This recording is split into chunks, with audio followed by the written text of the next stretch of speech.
night time in one of Kuala Lumpur's main entertainment areas. And as with big cities the world over, a key ingredient in the entertainment on offer is alcohol. Malaysia's sizable Chinese and Indian minorities are entitled to drink freely. The ethnic Malay majority, subject to Sharia or Islamic law, are not. Not that you'd realise it from a stroll around KL's bars. Raids happen, but infrequently, and many Malays drink openly. Arrests for drinking are rare, corporal punishment rarer still, and no woman has ever been caned before in Malaysia. But it's just such a case which is now sparking off a real debate within the Muslim community. Kartika Seri Dewi Sukarno is preparing herself for the coming ordeal at her father's riverside home in rural North Malaysia. A resident of her husband's native Singapore, she was drinking beer in a hotel lounge in Malaysia in December 2007 when it was raided by the Islamic Morality Police. Last month she was sentenced to a $1,400 fine and 6 strokes with a rattan cane.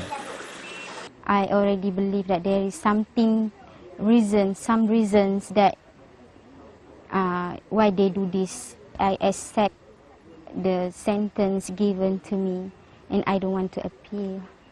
I hope they give a lesson to public, especially Muslim. This is a Muslim, matter. Kartika will enter a women's prison on Monday and within 7 days become the first female in Malaysia's legal history to be caned. A liberal Muslim women's group is leading the protests against the sentence. They say drinking should be viewed as a personal sin, not a state crime, and that Sharia and civil courts alike should do away with corporal punishment. Every year, at least 6,000 caning sentences are carried out, and most of them for flouting immigration laws. So that is, that is something that is civil, not Sharia. And this woman's case is hers is the first case. Maybe that's what makes it, almost like a rallying call that we need to do something, we need to move. Kartika's case has also highlighted the lottery of being prosecuted under Sharia, a national law whose enforcement is devolved to each state. This raid, for instance, is on a couple suspected of having premarital sex. But its proponents say variations in enforcement don't undermine the justness of the law itself. The law is the same. The law about criminalizing the offense is the same. Enforcement is different. Sometimes you strictly enforce it here, sometimes you strictly enforce it there. It's common for all law enforcement. It's not only the Sharia Enforcement Department. For all the public debate this case has caused, at its heart lies a very personal trauma. Kartika has 2 children with medical problems to look after, and she's already had to give up her hospital job in Singapore in order to attend court hearings. She admits that part of the reason she's agreed to this history-making punishment is that she couldn't face 2 years of legal process, which would have resulted from an appeal. Harry Fawcett, Al Jazeera.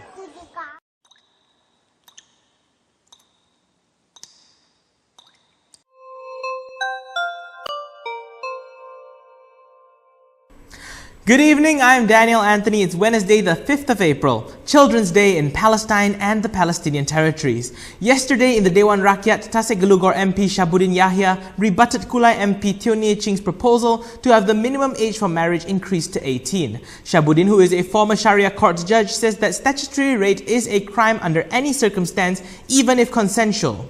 However, he believes that marriage could be a remedy for social problems such as extramarital rape and coercive rape, and that the rapist can go through a process of realization and repentance or keinsafan and move on to leading a better life that is healthier.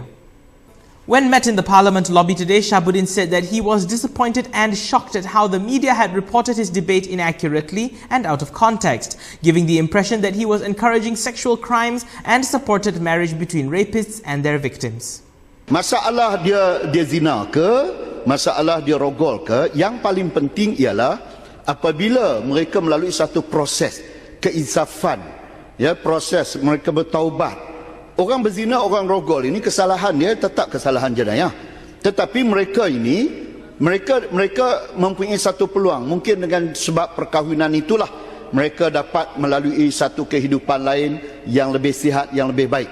Dan seorang isteri yang dirogol tadi, kalau dia dapat berkahwin, dia tidak akan melalui satu jalan kehidupan masa depan yang gelap. Kurang-kurangnya dia ada, sekurang-kurangnya dia ada suami dia, ada orang yang boleh boleh menjadi suami dia pada ketika itu. Itu adalah satu remedy kepada masalah-masalah sosial yang berlaku dalam masyarakat kita. Under fire, Tasik Glugor MP Datuk Shabuddin Yahya on Wednesday expressed disappointment and shock over news reports that purportedly portrays him as one who encouraged sex crimes and supported marriage between a rape victim and her rapist. The BN lawmaker in a statement said he clearly stated that marriage and crime were two separate matters when debating the Sexual Offences Against Children Bill in Parliament on Tuesday. He pointed out that his argument on the rapist marrying the victim had been taken out of context. Shabuddin said rape is a statutory offence and the offender must face prosecution. He, however, wanted to highlight that there is no provision that prohibits the rapist from marrying the victim. The former Sharia court judge said many cases of rape are classified by law as statutory rape, but based on common consent, and some victims' families resort to covering up the shame by choosing marriage. He, however, insisted that such arrangements were not backdoors to escape punishment for rape.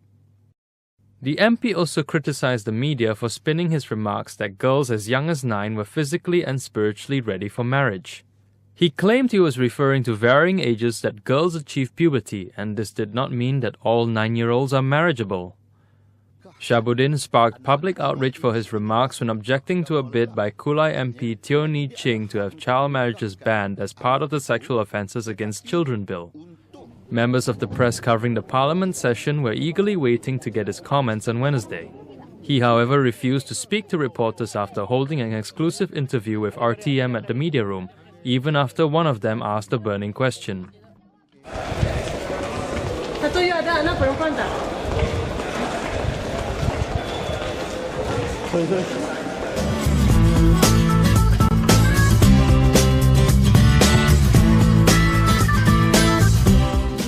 That 7 out of 11 countries in Southeast Asia have legalized sexual activities between partners of the same sex. Malaysia is not one of them. Malaysia, along with Brunei, Myanmar, and Singapore, are the only countries in Southeast Asia that still criminalize sexual acts between partners of the same sex. In 1998, a law was passed in Malaysia to impose punishments upon people who voluntarily perform sexual acts against the order of nature, including sodomy. If charged, an individual will face punishments of imprisonment up to 20 years and subject to lashes of the whip. Every year, 100 to 200 people in Malaysia are arrested and charged with performing homosexual activities. A recent Malaysian university survey claims that 76% of them personally know someone in Malaysia who identifies themselves as a part of the LGBT community. For the country's LGBT population, the struggle for rights is an uphill battle. With the country's legal code coupled with the growing power of Islamic clerics, creating openness and freedom of expression is often difficult.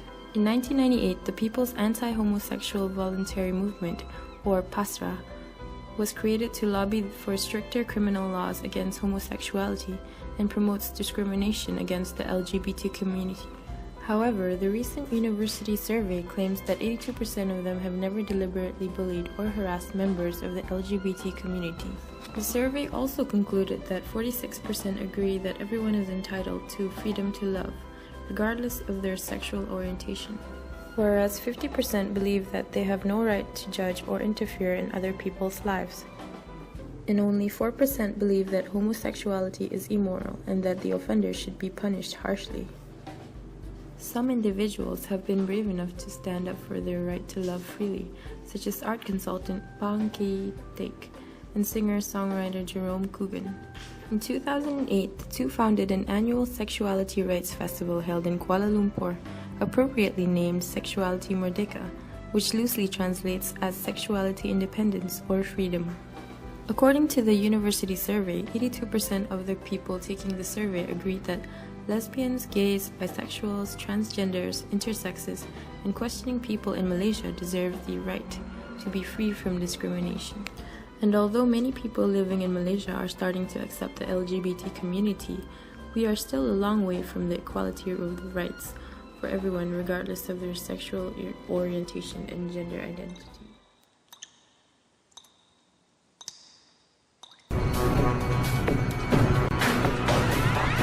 Prime Minister Datuk Seri Najib said the Securities Commission Malaysia SC will issue a new code on Malaysian corporate governance to empower diversity in gender equality. He said under the code, all listed companies must declare its gender representation on their corporate boards of directors and senior management in their annual report. Datuk Seri Najib hoped this program to develop capacity and capability among women is given full support to ensure the participation and representation of at least 100 women among board members in the capital market. This is in line with the government's effort to achieve 30% involvement of women as policymakers at all its agencies and departments.